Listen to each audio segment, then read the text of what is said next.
New Thought Media Network. We are a global broadcast network of positive music, media, and entertainment, inspiring humanity's evolution along the journey of enlightenment and creating a world of love, peace, empowerment, and prosperity for all. New Thought Media Network. Positively inspiring.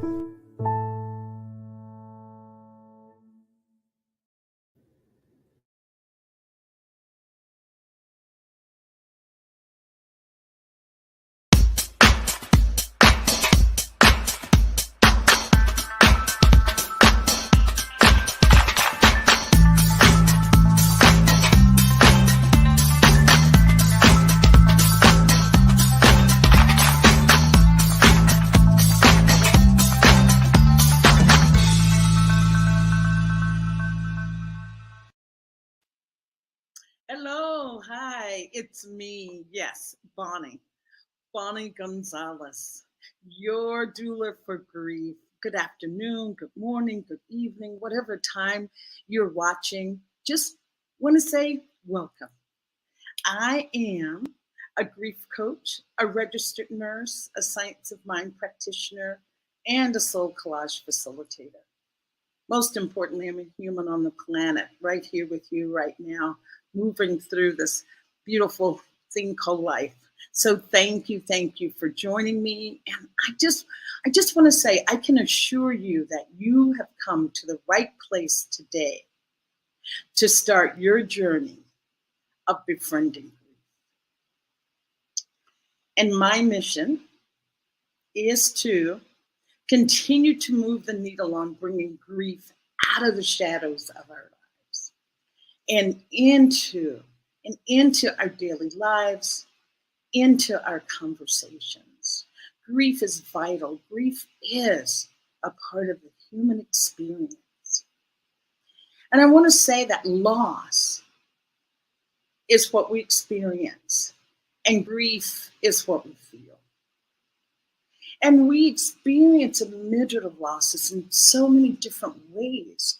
Usually when someone thinks of grief, the first thing they go to is death. And yes, there is no bigger trauma. No, I call it the mother of all losses is death. So yes, giving that its rightful place and respect. But also realizing that loss of hopes and dreams, we have divorce, we have relationships that end, that's a loss. Also lifestyle changes. I 2 years ago moved to another country, left what I loved in the US, and that was a loss, navigating that, surgeries, loss of aging, birth of a baby, just so many different losses. And so wanting you to know that grief is not just caused by death. So just a loss. Loss is what we say, loss of hopes and dreams. So we are here to really just discuss that. How do we get in touch with those emotions that come about from those losses, that grief? Because, grief needs to be heard. Grief needs to be shared, and grief needs validation. And what I do want to say about grief is that grief's superpower, its superpower is healing. It is exactly what gets us to the other side of the grief. Because so many times I hear, I just want to be over this grief. I just want to be over this. And to be over it, and not even over it, but to accept it, embrace it, incorporate it into ourselves, we need to just move through it. Just move through it. And that's how we get to the other side, by just walking straight through. So just want you to know that is the reason I'm here, to encourage you, to encourage others to really discuss grief. And so I want I welcome you into the conversation. Just drop a comment or a question in the comment box. And let's do this grief. Let's do grief. Because grief is transformative. Grief is transformative. If you think about anyone that you know that has had a loss and has been in grief, if you think about how they were, say this time last year, and to where they are now, it's almost like a totally different person with a different perspective and having had their own personal growth. So with that knowing, that's why it's so important that we befriend it and embrace it. And so this week, I am super, super excited to have this topic. My topic today is prosperity, the gift born from grief. And there is no one better qualified with me today to discuss this. I've had just wonderful guests, just fantastic guests, and today is no exception. If anything, over the top, just the perfect guest to be here with us. And that is Rev Jim Webb. Reverend Webb is a new host here on New Thought Media Network. He has his show on Sunday night, 6 p.m. Mountain Time. And the title of his show is The Miracle of Prosperity. And so with that, let me just tell you just a tidbit about Reverend Webb. He is an accomplished spiritual teacher, author, intuitive, channel, and coach. He currently serves as the senior minister at the Tacoma Park Chapel. Reverend Webb also served on the faculty of the Ayala Van Zant's Inner Visions Institute for Spiritual Development and has taught at the New Seminary.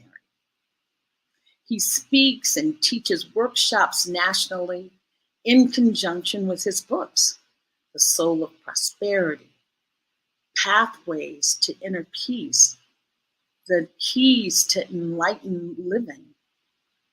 Thank you, Joe, for putting those copies up there. Keys to Enlightened Living. And the newest release is The Soul of Prosperity.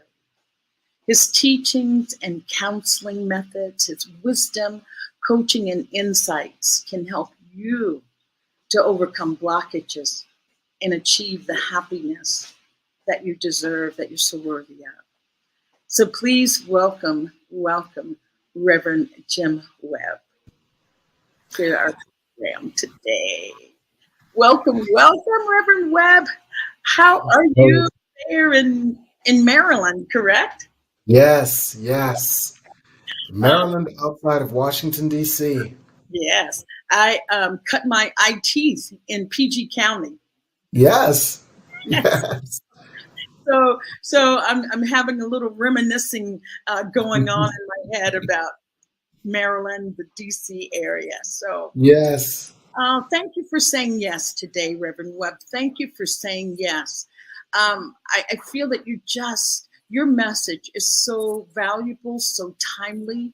So before we delve into our topic, I just wanted to ask you to share a little bit about you, how you acquired such deep wisdom and knowledge around the subject of prosperity. All right. I'd be happy to. My original quest wasn't to teach prosperity.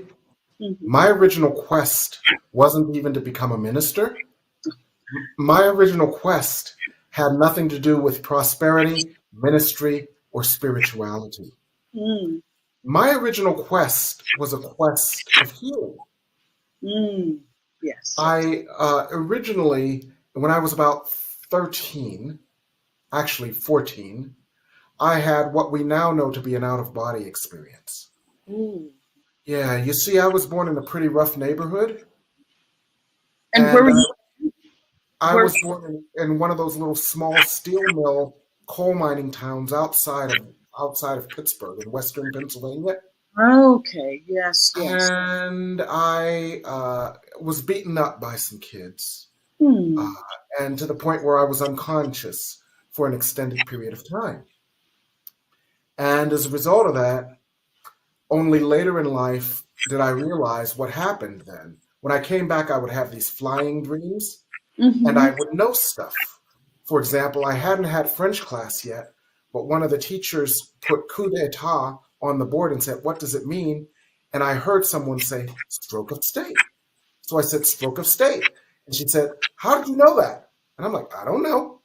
Wow. But the point of that is that I actually had what we now know to be an out-of-body experience where I talked Mm-hmm. to my angels, guides, and teachers, and I said, "This is too hard. I don't want to do this.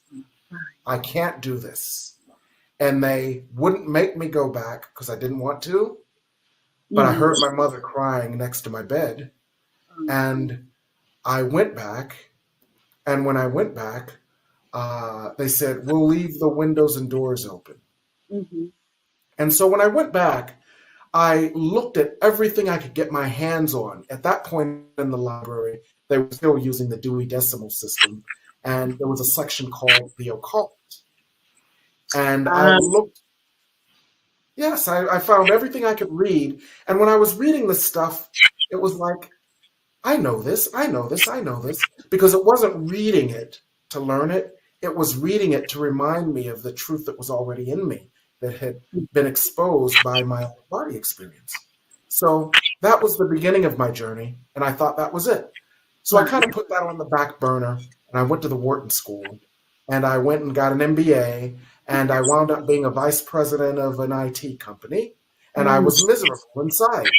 Mm-hmm. I was miserable inside because I hadn't dealt with the grief, the pain, the shame, the self-doubt, the self-hatred of my earlier life and my traumas.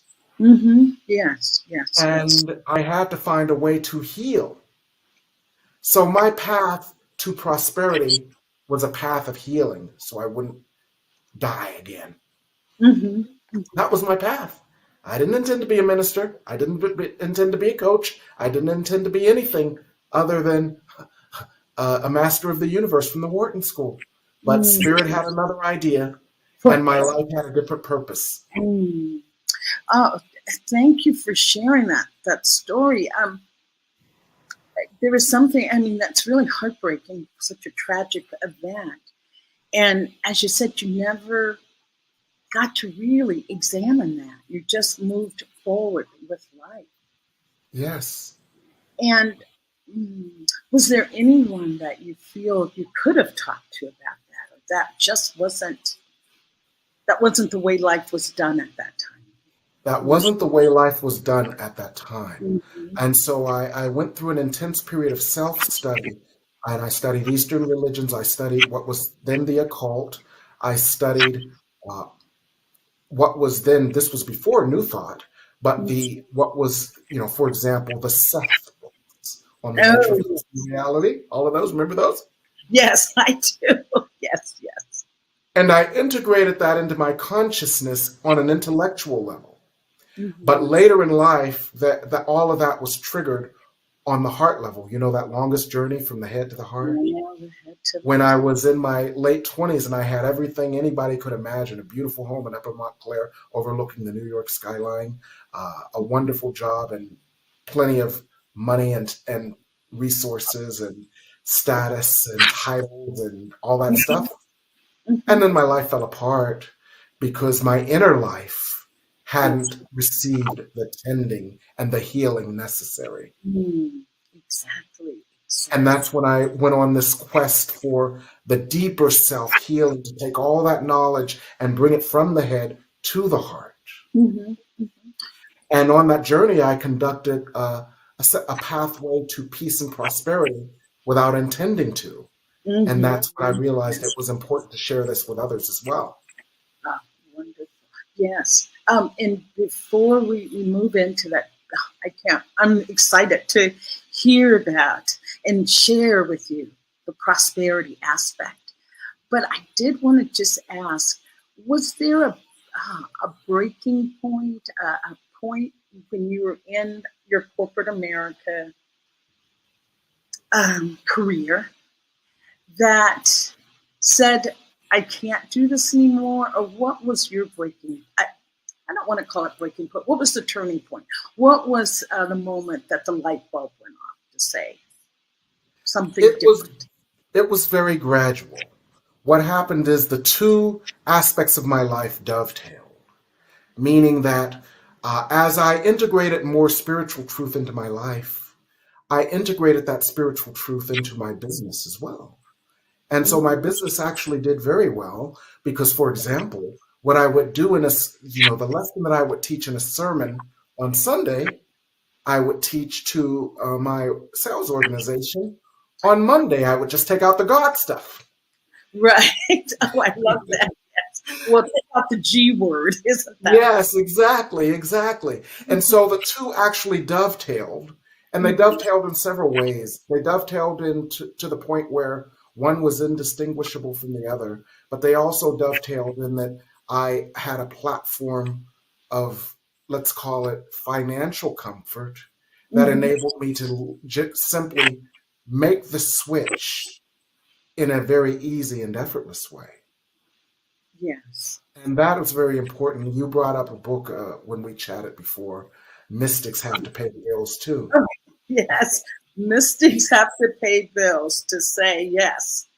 Yes. That financial aspect is needed.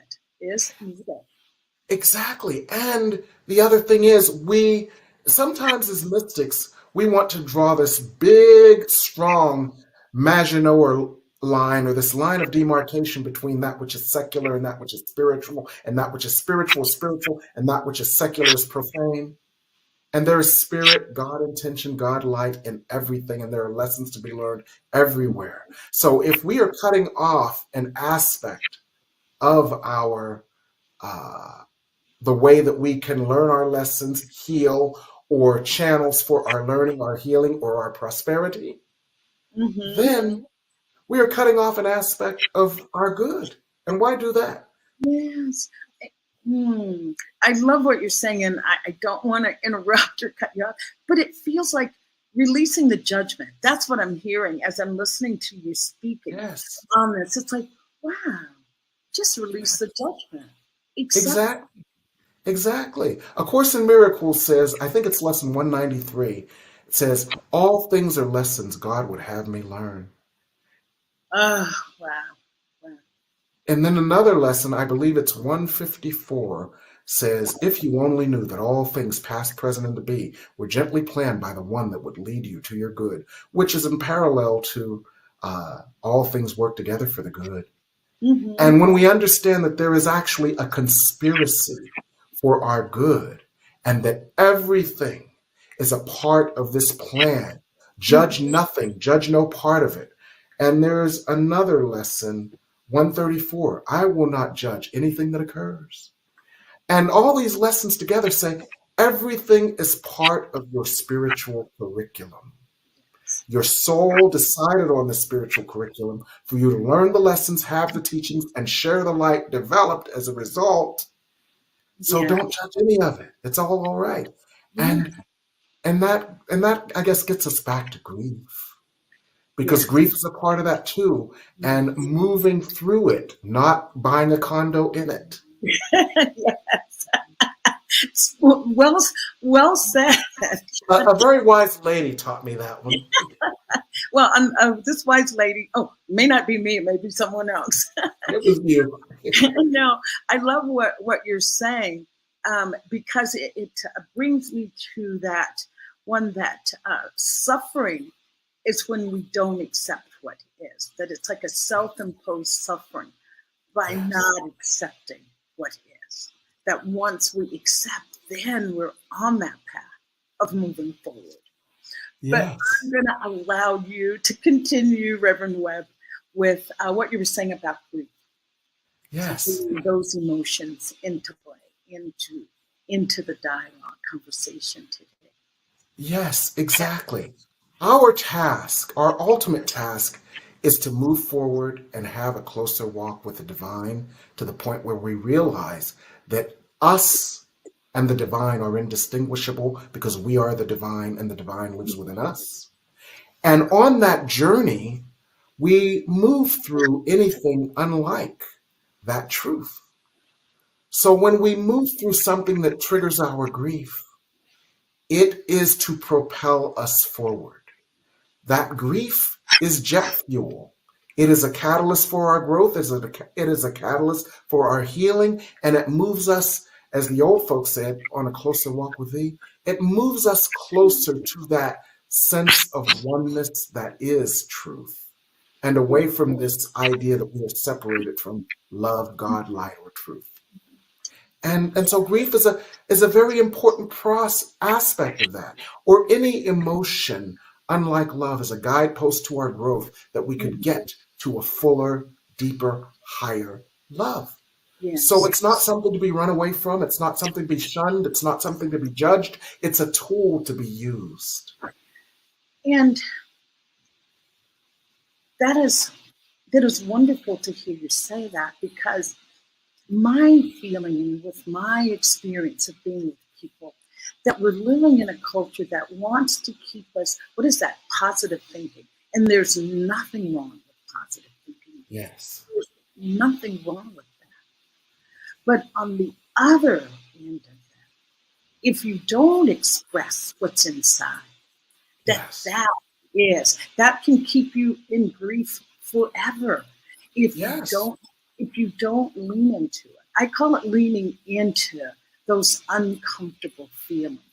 Yes.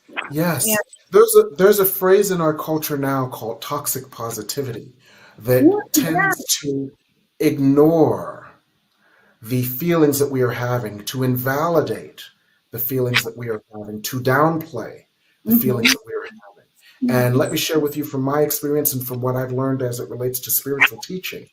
When we ignore, downplay, or invalidate those feelings, they still live within us, and they still create their outer reflection.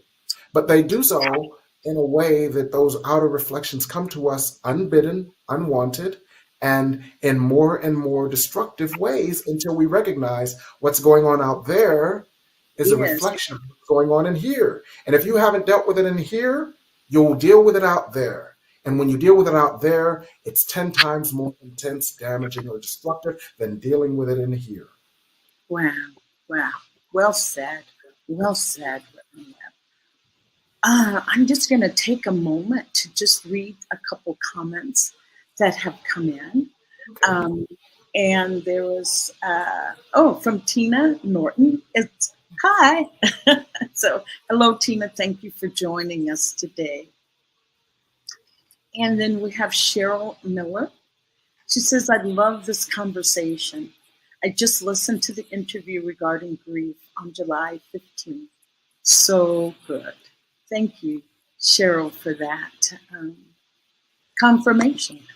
Yes. And she said, this is dovetailing just on what you said, Reverend Webb. She says, yes, everything is a conspiracy for my good. Accepting what is. Thank you, Cheryl. I'm going to read that part again. It's like, yes, everything is a conspiracy for my good. And I'm reading it again because sometimes when it's happening, I don't know, it doesn't always feel good. So thank you for those comments. Thank you so much. Reverend Webb, you were saying that there was a part in your new book that deals with emotional release. Yes. And, exactly. And I was hoping maybe we could share some of that with our listeners. But I'm thinking before we do that, maybe we should just take a little break. And wow, so much has been said. Just kind of breathing in what you've said. And one more comment. Grateful for you. Such important expressions and experience. So we will take a break, and come back and really delve more into how that prosperity is a gift born from grief with Reverend Webb. So we'll be back in a minute.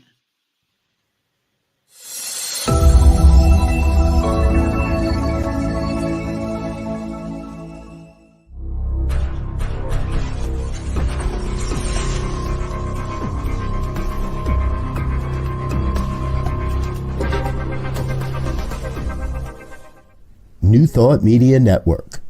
We are a global broadcast network of positive music, media, and entertainment, inspiring humanity's evolution along the journey of enlightenment and creating a world of love, peace, empowerment, and prosperity for all. New Thought Media Network. Positively inspiring.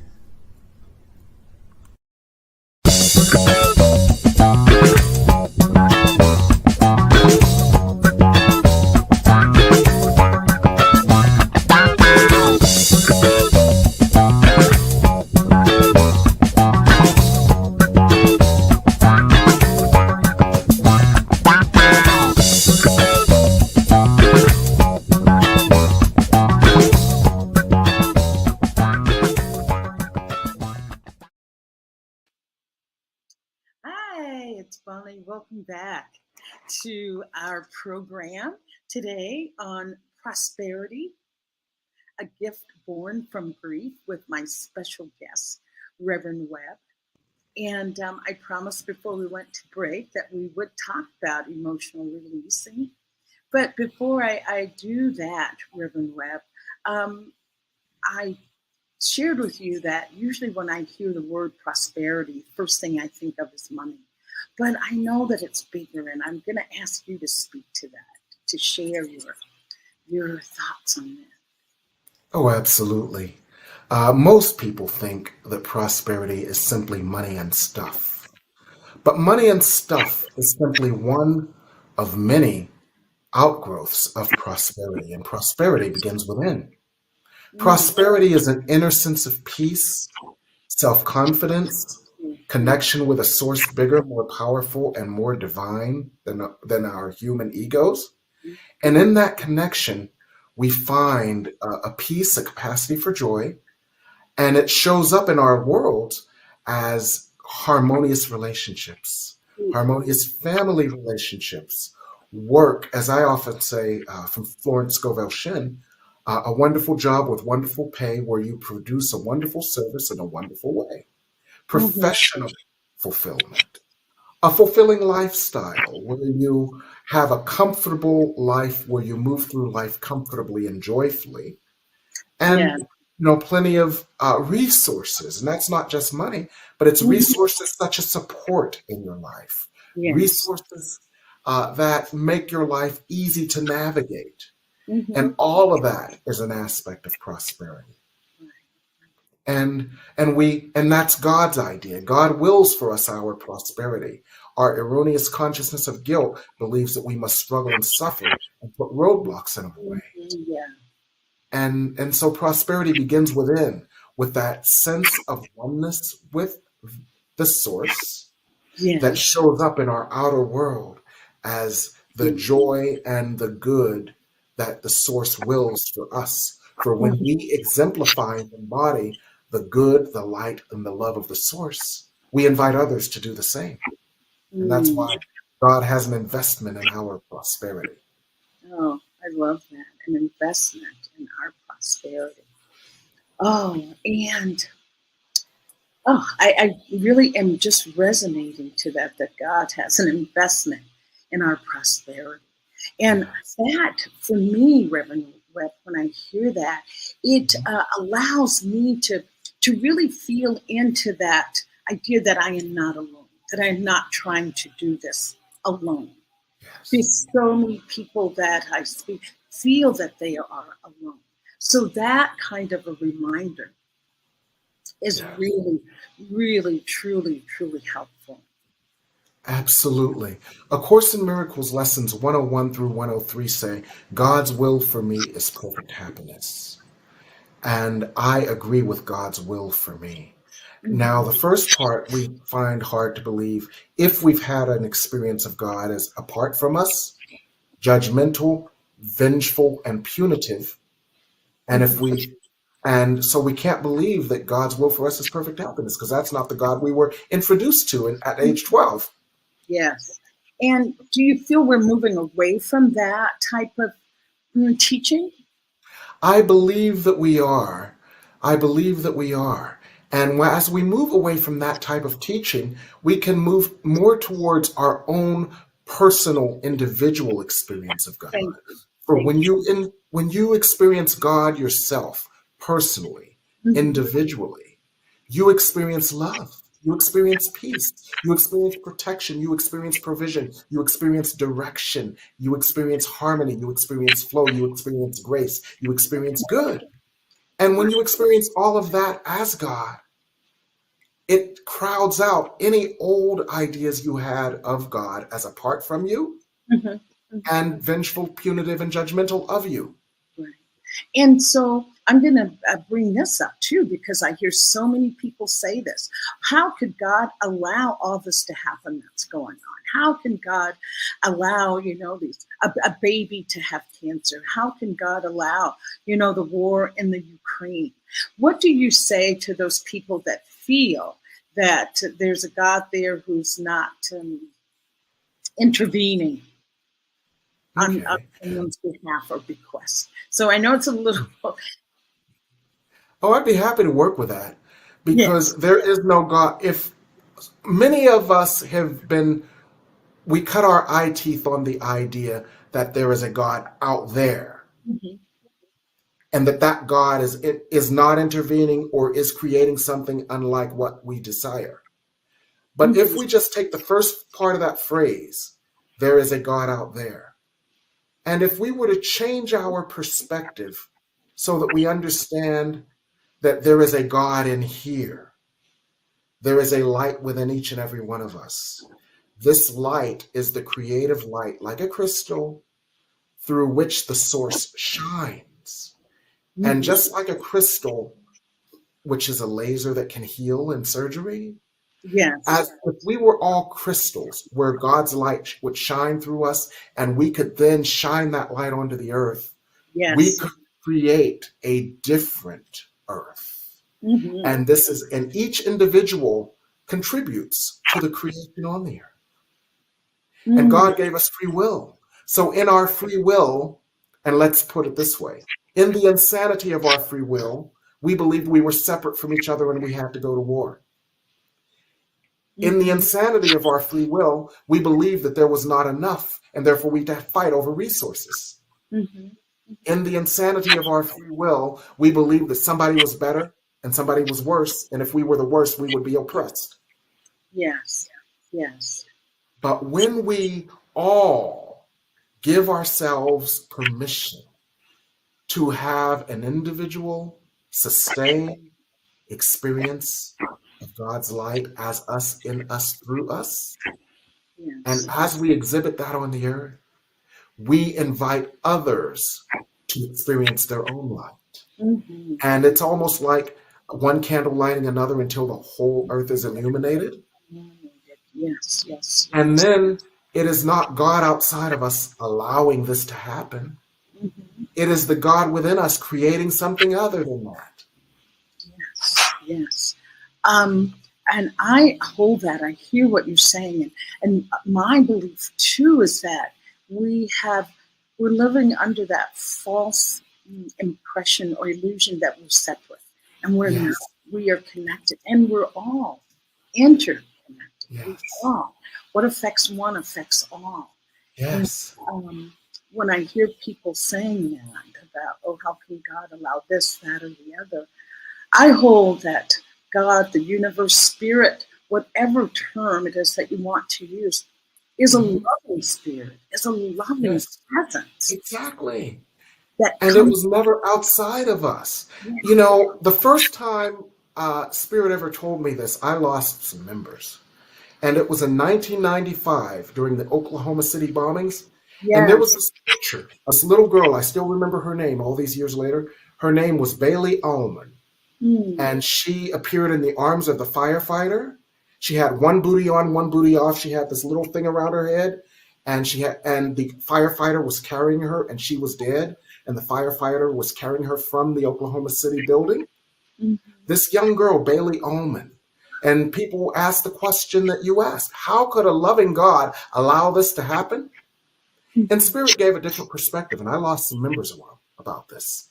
Spirit gave the perspective, perhaps she was a soul who knew of her infinite life, who volunteered to have a short detour on the earth in order to create a visual image of how destructive this consciousness of division could be, so that people could, and when everyone saw her in her image, people could realize this is what destructive division looks like, and they could make another choice so that collectively we could begin choosing a different consciousness.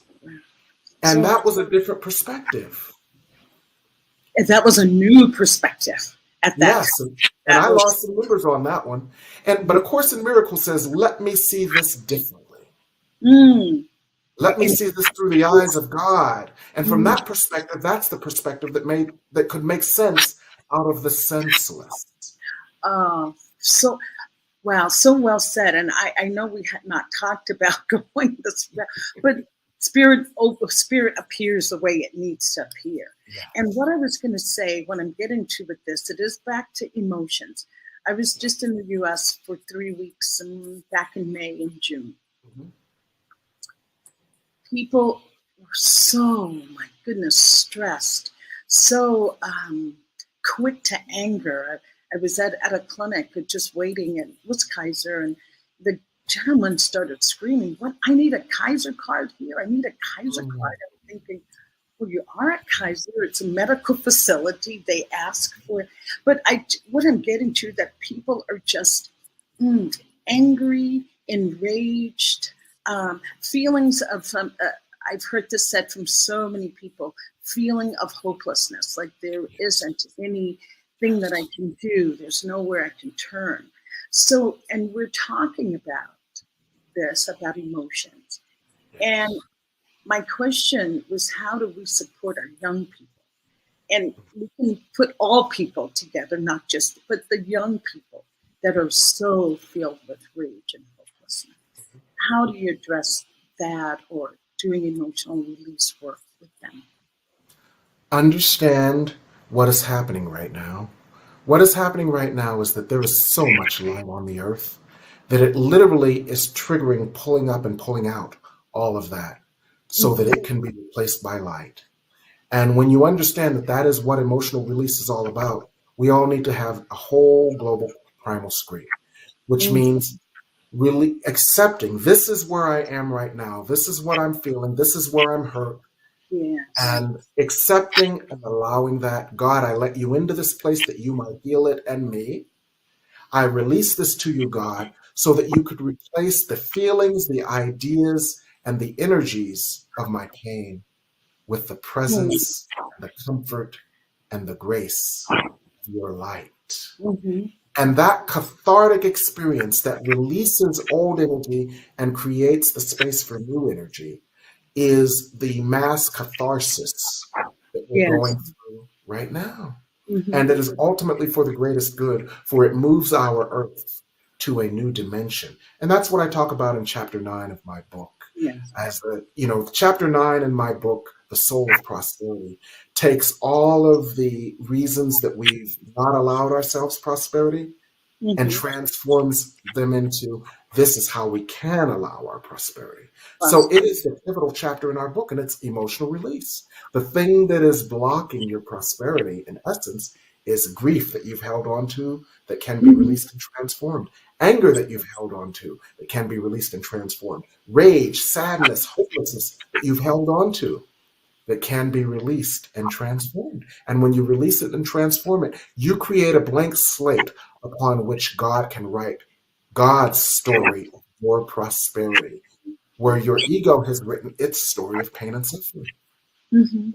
And getting into that feeling of the rage, of of whatever it, rage, sadness, those emotions are still there. Yes. They are to be experienced. It is part of the grieving Yes. process, the part of going through that. I just want to ask you, just back to when you talked about your traumatic event when Yes. you were 14 and not having had the opportunity at that time to really resolve that anger and whatever feelings you had inside. How did you get through when you finally were able to say, okay, I'm going to Uh-huh. do it? What was your process? I'll put it that way. What was your process of moving through those painful emotions? 15 years later, when they manifested in a life that was outwardly perfect and inwardly hell, I started doing emotional release. Mm-hmm. I worked with a master teacher in New York who had worked with Eva Pierakos, author of the book The Pathwork of the Soul. Yes, yes, yes. So, And and I started working with emotional release to heal the pain that I had carried around for, at that point, 15 years, if not 29. And I started working on myself. I used tools such as A Course in Miracles, my own individual prayers and meditation in a daily spiritual practice. And just like Michelangelo chipped away, chipped away, chipped away, yes, chipped away, chipped away, I chipped away at all the energies of pain, all the energies of rage, all the energies of anger, all the things I thought I was in terms of my ego, until my divine essence became or was revealed to me. mm-hmm. I thought I was this, I thought I was that, I thought I was this, I thought I was that. And all of a sudden I realized you're nothing but love, and the rest is just window dressing. Ah, yes, yes. And that reminds me of Michelangelo, um, Michael, when he did the David, Yes. he said, "Oh, how did you do this?" And he said, "Oh, he said I didn't do anything. It's like David was already in there. I just chiseled away at what was covering him." And Yes. so it sounds like that's exactly what you did. Absolutely. And that's what we all do. We chip, I thought I was this, but really I'm holy. I thought I was that, but really I'm holy. This part of me felt guilty, but really I'm holy. This part of me felt undeserving, but really I'm holy. This part of me did not believe that something like that was available to someone like me, but really I am holy. And when you chip away at all those false ego ideas and all the pain of the false ego and all the illusions of the false ego, you get down to your divine and holy essence, which is the beloved child of God, fully deserving of all of God's grace. And you realize that God has an investment in your prosperity, and you say yes. Your prosperity is already there. Your task is to remove all the barriers to your prosperity so that it can be made manifest easily, effortlessly, joyfully, and immediately. Wow, powerfully said, powerfully said. And there's a couple things you said there that I really appreciate hearing. That you were able to reach out for help. That you were able to reach out for help to start your own self-discovery and healing. So I think it's Bell Hooks that says we can't heal in isolation. We can't Yes. heal in isolation. And for you to reach out and then let me ask you this. Now, this is just between you and I, all right? Okay. Okay. Just between you, me, and the world. That's it. Yes. Do you feel that you need a spiritual practice to move through? Absolutely. And Absolutely. Now, that term can be very broad because for some people, a spiritual practice is walking in the woods. exactly. Yes. Yes. For some people, a spiritual practice is going to the gym and working on the elliptical. Mm-hmm. For some people, a spiritual practice is sitting in a chair in meditation. What the thing that is operative for emotional release and for growth and for dealing with grief is creating a safe space Yes. where Yes. all of your feelings are valid, where your feelings can be observed, embraced, validated, released, and transformed. And that's why I love your idea of a grief spa, Oh, yes. Oh, because yes. it's that safe space. Yes. Yes. Yes. Yes. I was just wondering when you say having that spiritual practice, I was just wondering, how would you encourage someone that had not even given that a thought? What would your encouragement be along those lines? Move. And what I mean by that is think about what is bothering you and do some sort of physical movement. Mm-hmm. And as you think about what is bothering you and you do some physical movement, what will happen is you will begin a flow of energy that automatically starts triggering you to release. Mm-hmm. And the reason that I say move is because most people have blockages to meditation where they sit there and they say, I can't meditate. Their mind starts wandering, et cetera, et cetera, et cetera. Mm-hmm. Move, Right. move, walk, swim, go to the gym, move. Think about what is bothering you, what is on your mind. And what happens is what is on your mind moves through your body and your energy and then is expressed through your movement. There's that mind-body connection that we sometimes forget. Yes. It's real. That is. And when you talk about movement, another is art. Art, expressing that, letting the mind just, it's, I call it giving the mind a little vacation. It's like, go over there and rest. I'm just going to create. And whatever it is that you do, now they have mandalas that you can color. Yes. I am a soul collage, a facilitator. And the idea is that in soul collage is that images speak to us in ways that words kind of get in the way. But to look at, say, a picture of a bird, it's like, wow, that's like freedom, that's lightness, that's like a lightness of spirit. And just let images. So I thank you for reminding us that the body and the mind are definitely. Exactly, because what you're doing is you're moving energy, you're channeling energy through you. All the stuff that is within you, you are expressing it. Sometimes some people do automatic writing or soul writing as well, or journaling. All you're doing is you're taking that which is within you, you're bringing it to the surface, and you're expressing it, pressing it out. X from you, press to express. And when you move it out, you create a void. And as you know, nature abhors a vacuum. So what flows in?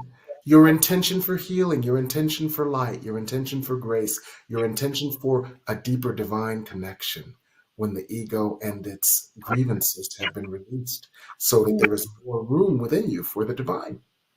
Wow. Nature does not like a void.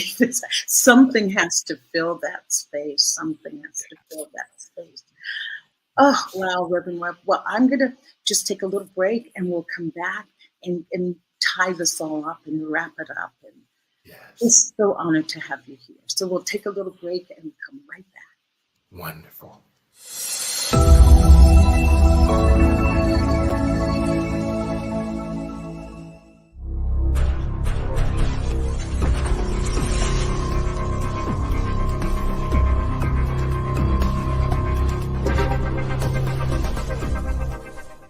New Thought Media Network.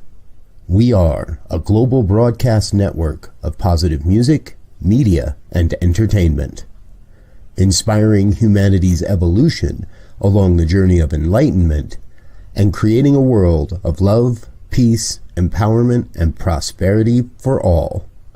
New Thought Media Network. Positively inspiring. Hello, that was quick. We're back, and we're back with Reverend Webb from the new program that he has on New Thought Media Network, and that is the Miracle of Prosperity. And he is with us on Sundays at 6 p.m. Mountain Time. So, Reverend Webb, I want to ask you, and I just want to ask if you have some words that you'd like to close with, but here's what I do want to ask you. Are you familiar with first responders? Yes. First responders, they're on the scene when an accident or anything tragic, and they are just the lifeline. They're that They're that part that you can make it or you cannot. They're the ones that really save lives. So here's what I wanted to ask you. I feel that spiritual leaders are first responders for our emotional status.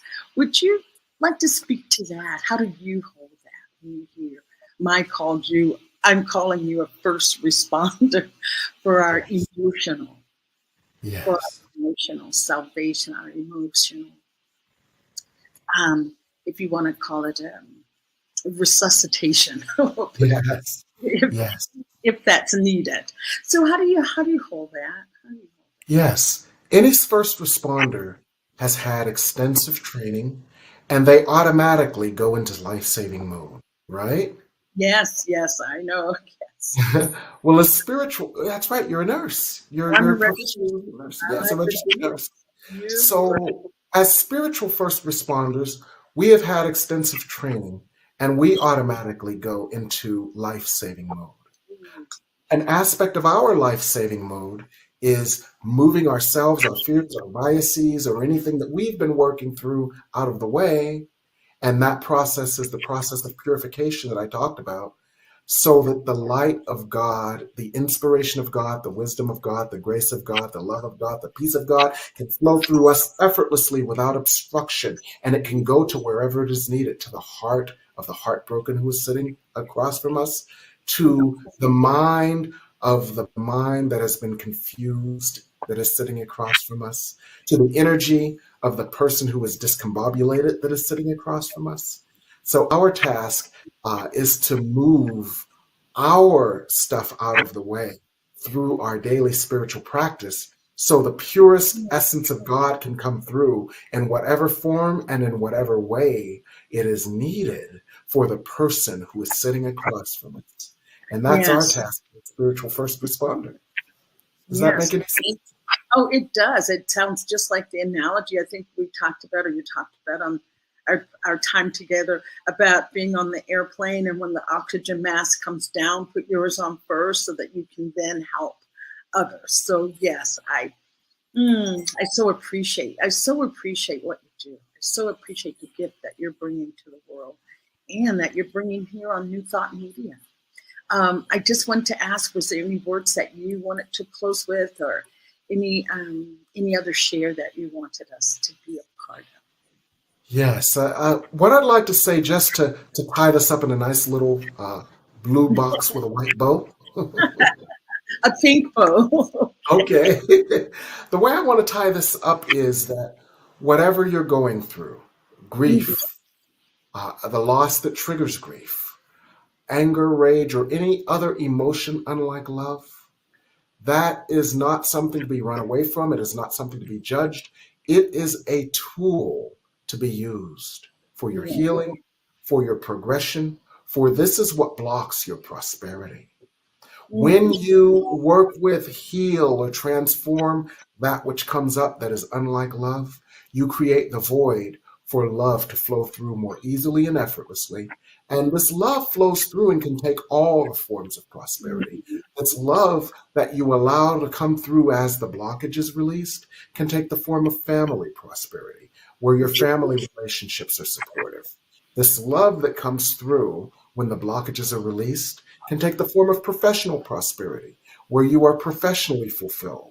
It can come through and take the form of relationship prosperity, where your relationships can be loving, supportive, uplifting, and a source of joy. And it can take the form of physical prosperity in the form of physical fulfillment and enough resources of all types, including financial resources, that your life becomes effortless and without struggle. And this is what prosperity is all about. And one of the keys to this prosperity is healing, transforming, acknowledging, and using grief as a tool. Yes, yes. Grief, as I go back to saying, is transformative. It is transformative. You move through grief, as you said, you open yourself. You Yes. open yourself to so much more prosperity, Yes. abundance, gratitude. But just that opening that happens when you move through grief. That is a gift. It's a true gift. I wanted you, Reverend Webb, to share with us any workshops or classes that you have. You're definitely a man that I feel can make a difference, that can make a difference here on this planet at this time. So are you offering workshops or classes that you'd like to share with us? Actually, I am. I just started last week, so you can still get in relatively on the ground floor for an 8-week summer prosperity intensive. And it's 8 weeks. It's on Mondays and Thursdays, but it's on Zoom. So if you are unable to participate in person at real time, you can still get the recordings, and it's just as intense, just as informative, and just as uplifting if you get the recordings. And on Monday nights, we do a Spirit Speaks More on prosperity, because the veil is being lifted, literally being ripped away right now. And so Spirit has so much more to teach us about how to develop a prosperity consciousness. And then on Thursday nights, it's the practicum. What do we do with this? Where we do exercises, coaching, discussion, healing, so that we can all take the lessons that Spirit is teaching us on how to open to prosperity and apply them to our lives in practical ways to open to the prosperity that Spirit has for us. So it's an 8-week prosperity intensive. And you can see more about it on my website, and you can contact me if it is something that is of interest to you. Virtual slots. Thank you. Thank you, Reverend. You have been a gift. You've been a gift to your Doula for Grief and a gift to our audience. And I just thank you so, so much. And please continue. Please continue. What you are speaking about when you talk about the veil is being lifted, we are each one individually starting to awaken. And slowly and surely, one by one, this change is happening. This change is happening. And just being with you on the program today, I am totally encouraged and inspired. So I thank you so much.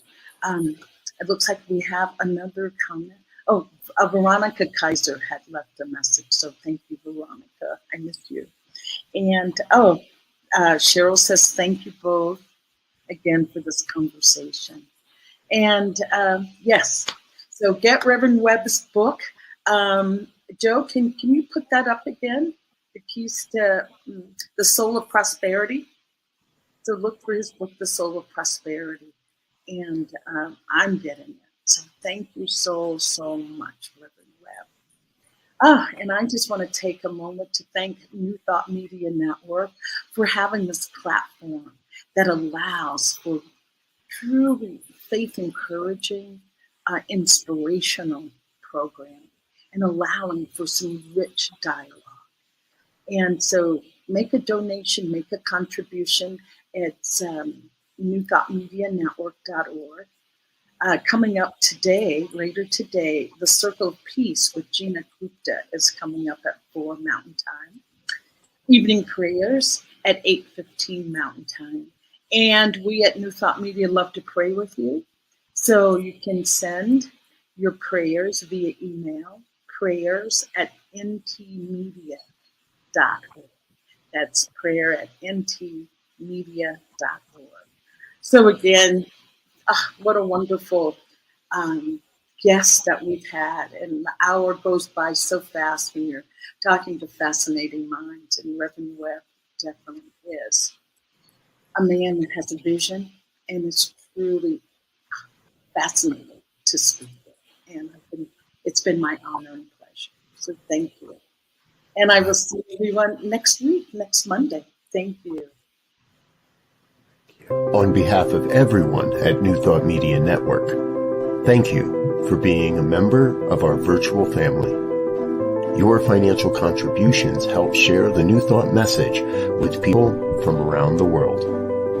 Please visit and contribute at www.ntmedia.org/donate. New Thought Media Network. Come be you. And please like, share, and subscribe.